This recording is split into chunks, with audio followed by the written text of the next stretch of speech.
Hello दोस्तों, मेरा नाम है चंदन और आप देखना शुरू कर चुके हैं आपके अपने यूट्यूब चैनल नर्सिंग ज्ञान कोश को। दोस्तों, हम लोग पिछले वीडियो से देखते आ रहे हैं कि मल्टीपल चॉइस बेस्ड जो क्वेश्चन होते हैं, जो वीवीआई तौर पे हैं, जो आ सकते हैं परीक्षा में, उनको हम लोग देख रहे हैं। दोस्तों, आज उसी कड़ी में एक नया वीडियो है जिसमें हम लोग fill in the blank type के जो क्वेश्चन होते हैं उनको हम लोग देखेंगे, जिसका पार्ट 1 मैंने ऑलरेडी पिछले वीडियो में बना चुका है।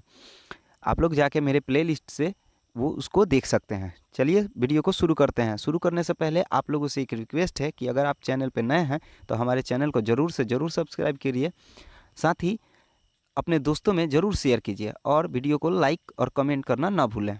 ठीक है, चलिए वीडियो को शुरू करते हैं। आज का पहला क्वेश्चन है, एनीमिया डैश की कमी से होता है। एनीमिया जो रोग है वो किसके कमी से होता है? ठीक है, तो एनीमिया जो है वो आयरन के डिफिशियंसी के कारण होता है, यानी कमी के कारण होता है। एनीमिया जो है वो आयरन की कमी से होता है, ठीक है, जिसे हम लोग आयरन डिफिशियंसी एनीमिया के नाम से जानते हैं। अगला क्वेश्चन है, परिवार नियोजन के लिए पुरुषों में की जाने वाली सर्जरी को क्या कहते हैं? पिछले वीडियो में मैंने एक क्वेश्चन उठाया था जिसमें बताया था कि बिना सर्जरी किए जो पुरुषों में नसबंदी किया जाता है उसको हम लोग किस नाम से जानते हैं? ठीक है, और आज का क्वेश्चन है, परिवार नियोजन के लिए पुरुषों में की जाने वाली सर्जरी को डैश कहते हैं या क्या कहते हैं? ठीक है, तो एक होता है बिना चीरा लगाए और एक होता है चीरा लगा के, यानी सर्जरी करके, और एक बिना सर्जरी के नसबंदी किया जाता है पुरुषों में। तो जो सर्जरी करके किया जाता है उसका नाम है वेसेक्टोमी। और आज का वही क्वेश्चन है कि सर्जरी करके जो नसबंदी किया जाता है पुरुषों में उसको हम लोग वेसेक्टोमी के नाम से जानते हैं। चलिए आगे आते हैं। अगला क्वेश्चन है, 20 सूत्रीय कार्यक्रम वर्ष डैश में लागू हुआ था। जो 20 सूत्रीय कार्यक्रम है वो वर्ष 1982 में हमारे देश में लागू किया गया था। ठीक है, भारत में 20 सूत्रीय कार्यक्रम का जो लागू करने का वर्ष था वह है 1982। ठीक है, आज का अगला क्वेश्चन है, चिकित्सा शिक्षा कमेटी को डैश कहते हैं? ठीक है, एक कमेटी है जिसको शिक्षा कमेटी के नाम से हम लोग जानते हैं और उस कमेटी का नाम है करतार सिंह कमेटी। ठीक है, करतार सिंह जो कमेटी है वो चिकित्सा और शिक्षा पे ज़्यादा फोकस करती है या चिकित्सा शिक्षा को बढ़ावा देती है। अगला क्वेश्चन है, स्वास्थ्य सर्वे एवं विकास कमेटी को डैश कहते हैं? एक और कमेटी है भारत में जिसका नाम भोर कमेटी है, वो स्वास्थ्य सर्वे और विकास को प्रमोट करती है, यानी रिसर्च और डेवलपमेंट पे कार्य करती है। उस कमेटी का नाम है भोर कमेटी। चलिए आगे बढ़ते हैं। अगला क्वेश्चन है, एक सामुदायिक स्वास्थ्य केंद्र में कर्मचारियों की कुल संख्या डैश होनी चाहिए? एक सामुदायिक जो स्वास्थ्य केंद्र होता है, कम्युनिटी हेल्थ सेंटर, उसमें कर्मचारियों की कुल संख्या कितनी होनी चाहिए, यही क्वेश्चन पूछ रहा है। ठीक है, तो इसका जो राइट आंसर है वो 25 और 30 भी हो सकता है। 25 से 30 आइडियली लेके चलते हैं। ठीक है, मिनिमम 25 होना चाहिए, जिसमें 4 विशेषज्ञ चिकित्सक होते हैं।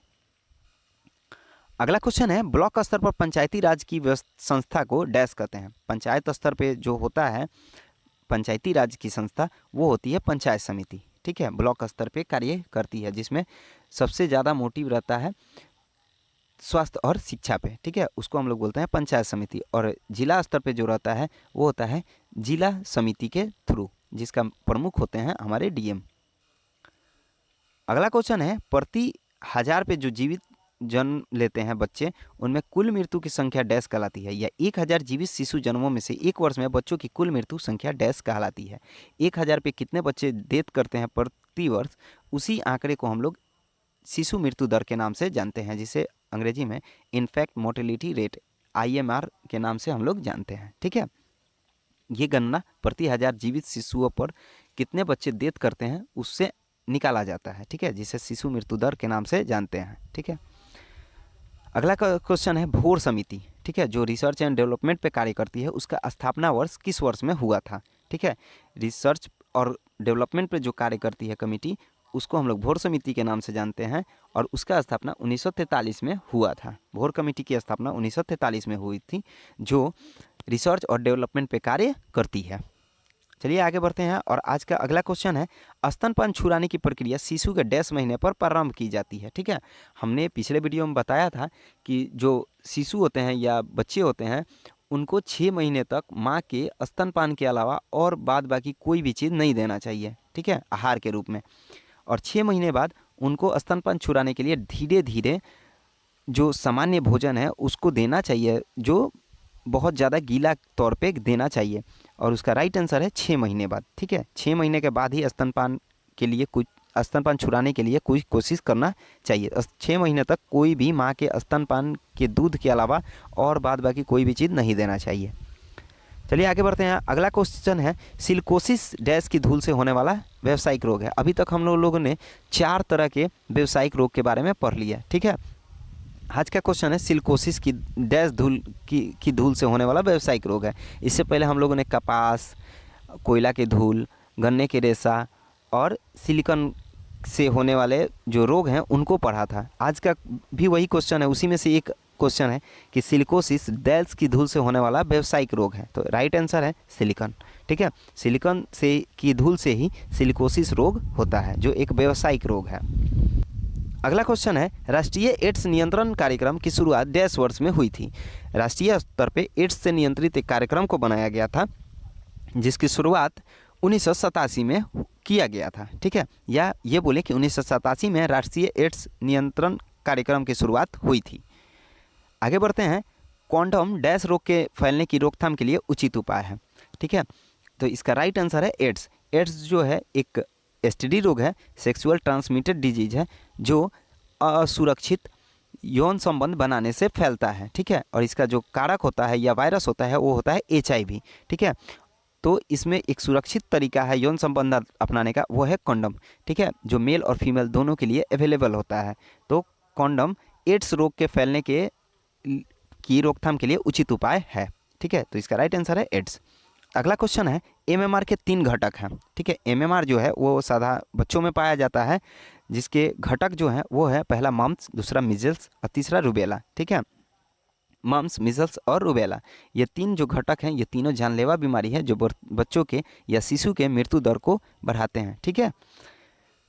अगला क्वेश्चन है एड्स का पूरा नाम, ठीक है। अभी हम लोगों ने पढ़ा कि एड्स का जो नियंत्रण कार्यक्रम है वो किस वर्ष लागू किया गया था। अगला क्वेश्चन है एड्स का पूरा अर्थ क्या है या पूरा नाम क्या है, इसका फुल फॉर्म क्या है। तो इसका जो राइट आंसर है वो है acquired immuno deficiency syndrome, acquired immuno deficiency syndrome, ठीक है। और इसका कारक जो है HIV है। चलिए आगे बढ़ते हैं।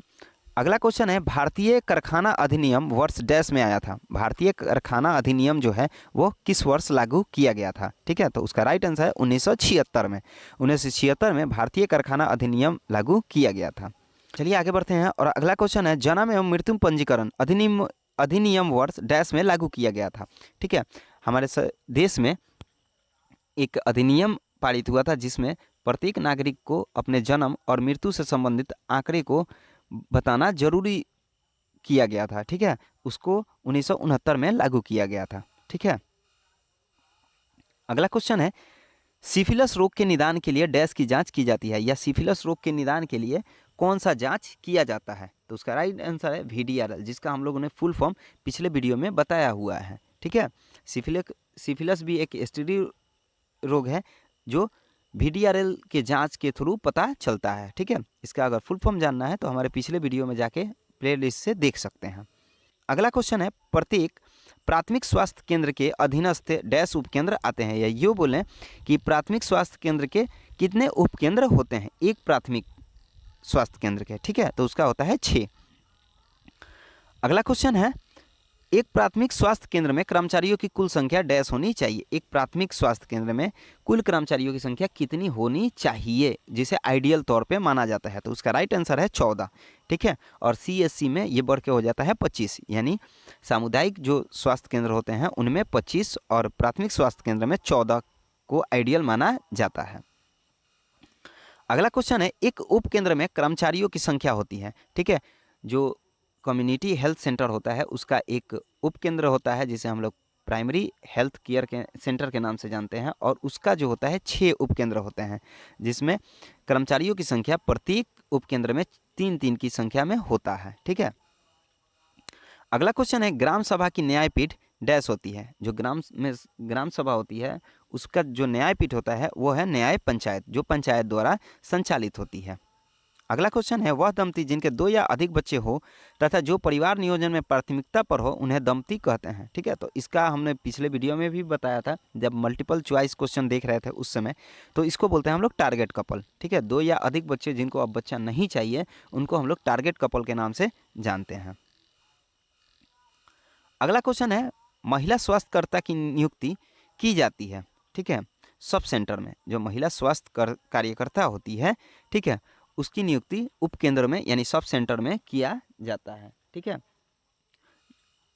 अगला क्वेश्चन है integrated child development scheme dash वर्ष में प्रारंभ की गई थी।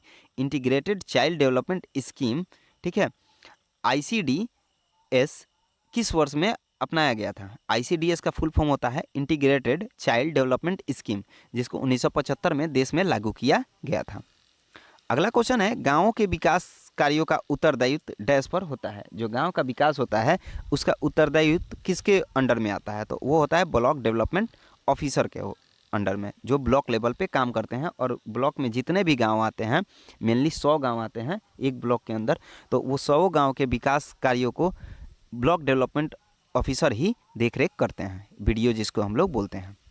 अगला क्वेश्चन है सार्वजनिक स्वास्थ्य परिचर्या की रीढ़ की हड्डी होती है, ठीक है। जो सार्वजनिक यानी कम्युनिटी तौर पे जो हेल्थ परिचर्या होता है, डेली का जो रूटीन होता है, उसका रीढ़ का हड्डी यानी बैकबोन जिसको बोलते हैं हम लोग, वो होता है होम विजिट, यानी घर घर जाके इसके बारे में हम लोग जानकारी को साझा करते हैं, ठीक है। अगला क्वेश्चन है CSSM कार्यक्रम डैश का भाग है। CSSM का भी फुल फॉर्म हमने पिछले वीडियो में बताया हुआ है, तो आप लोग वहाँ से जाके देख सकते हैं। तो ये आज का क्वेश्चन है CSSM कार्यक्रम डैश का भाग है, ये किसका भाग है? तो RCH का भाग है। RCH का भी फुल फॉर्म हमने पिछले वीडियो में बताया हुआ है। अगला क्वेश्चन है MTP एक्ट वर्ष डैश में पारित हुआ था। जो गर्भ निरोधक कानून है वो किस वर्ष पारित किया गया था? ठीक है, तो वह है 1972, जिसमें बताया गया था कि 20वें हफ्ते के बाद MTP कराना एक गैर कानूनी होता है, ठीक है। अगला क्वेश्चन है प्रजनन एवं बाल स्वास्थ्य कार्यक्रम की दूसरी अवस्था वर्ष डैश में शुरू की गई थी। जब हम लोग मल्टीपल चॉइस क्वेश्चन देख रहे थे उसमें ये वाला क्वेश्चन आया हुआ था, और आज फिर इन द ब्लैंक्स में भी आया हुआ है फिर से, तो उसका राइट आंसर है 2005। प्रजनन एवं बाल स्वास्थ्य कार्यक्रम की दूसरी अवस्था सन 2005 में शुरू किया गया था। आज के लिए बस इतना ही। आशा करते हैं वीडियो पसंद आया होगा। अगर पसंद आया है तो लाइक और मेरे चैनल को ज़रूर सब्सक्राइब कीजिए। साथ ही अगर वीडियो पसंद आया है तो इसे अपने दोस्तों में ज़रूर से ज़रूर शेयर करें, ठीक है।